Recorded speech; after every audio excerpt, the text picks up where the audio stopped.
హనుమాన్ ప్రస్తుతం pan India లెవెల్లో ఈ మూవీ గురించి మాట్లాడుకుంటున్నారు. రిలీజ్ అయి 12 రోజులుగా వస్తున్న ఇంకా బజ్ మాత్రం అదే స్థాయిలో నడుస్తుంది. సౌత్లో మాత్రమే కాకుండా నార్త్లో కూడా హనుమాన్ గురించే చర్చలు జరుగుతున్నాయి. అయితే ఇప్పుడు హనుమాన్ గురించి మాత్రమే కాకుండా జై హనుమాన్ గురించి కూడా పెద్ద ఎత్తున చర్చలు, ఊహాగానాలు మొదలయ్యాయి. సినిమా రావడానికి ఇంకో ఏడాదికి పైగా సమయం ఉన్నా కూడా జై హనుమాన్ కథ ఎలా ఉండబోతోందో అని ఇప్పటి నుంచే మాట్లాడేసుకుంటున్నారు.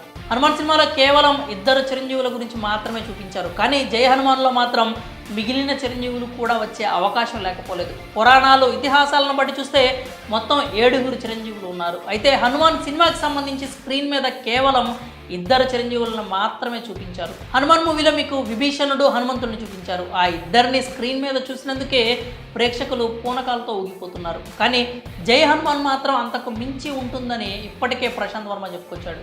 అంతేకాకుండా హనుమాన్ క్యారెక్టర్ కోసం స్టార్ హీరోని వెతికే పనిలో కూడా పడ్డాడు. ఇప్పటికే ఈ మూవీపై హైప్ విపరీతంగా పెరిగిపోయింది. అయితే ఇప్పుడు జై హనుమాన్కి సంబంధించి సోషల్ మీడియాలో కొత్త చర్చ జరుగుతోంది. ప్రశాంత్ వర్మ కామెంట్స్ని డీకోడ్ చేస్తూ జై హనుమాన్ స్టోరీ ఇలా ఉండబోతోందా అనేటువంటి ఊహాగానాలు అయితే స్టార్ట్ అయ్యాయి. అవేంటంటే ప్రశాంత్ వర్మ తన ఇన్పుట్స్, రెఫరెన్స్లు అన్నీ కూడా పురాణాలు, ఇతిహాసాల నుంచే తీసుకుంటానని చెప్తూ ఉంటాడు.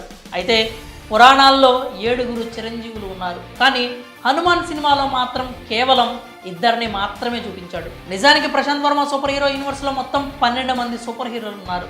అందులో హనుమంతుడు ఒకడు. ఇప్పుడు ఇవే జై హనుమాన్ మీద హైప్ని పెంచేస్తున్నాయి. ఖచ్చితంగా కథపరంగా జై హనుమాన్ నెక్స్ట్ లెవెల్లో ఉండబోతోంది. అయితే ఆ పార్ట్లో మిగిలిన చిరంజీవుల్లో కనీసం 1-2 చూపించే ఛాన్స్ ఉందని చెప్తున్నారు. హనుమంతుడు విభీషణుడితో కలిసి వాళ్ళు కూడా రాక్షసులపై పోరాడే ఛాన్స్ ఉంది. హనుమాన్ సినిమాలో అందుకు తగిన స్కోప్ను చూపించారు. మిగిలిన 5 చిరంజీవులు పరశురాముడు, అశ్వత్థాముడు, బలిచక్రవర్తి, కృపాచార్యుడు, వేదవ్యాసుడు ఉన్నారు. హనుమాన్ సినిమాలో విభీషణుడితో ఒక డైలాగ్ చెప్పించారు. అసురులు నిద్రలేచారు, విజృంభించబోతున్నారు, వాళ్ళని ఆపాలంటే స్వామి హనుమ నువ్వు రాక తప్పదు అంటూ చెప్తాడు.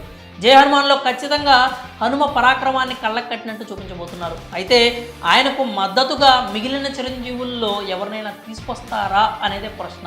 2 ఉంటేనే హనుమాన్ సినిమాకి ఈ స్థాయిలో రెస్పాన్స్ వచ్చింది.